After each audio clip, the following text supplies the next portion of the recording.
Սա նշանակում է, որ եթե անգամ վաղը պլաստիկի արտադրությունը դանդաղի, դա չի վերացնի արդեն սկսված ազդեցությունը։ Սա այն խնդիրը չէ, որը կարելի է պարզապես անջատել։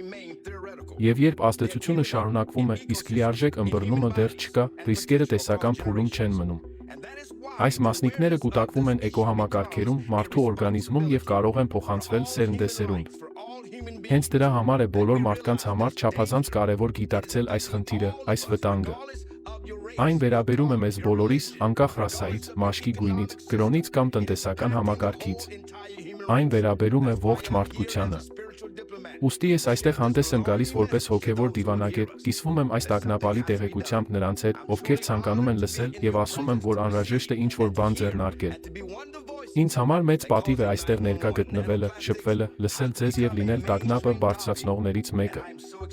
Նանոպլաստիկը պետք է դառնա հիմնական թեմա, և ես շատ ուրախ կլինեմ լսել այս հրաշալի առաջնորդների զեկույցները, ովքեր ունեն նանոպլաստիկի խնդրի լուծումը։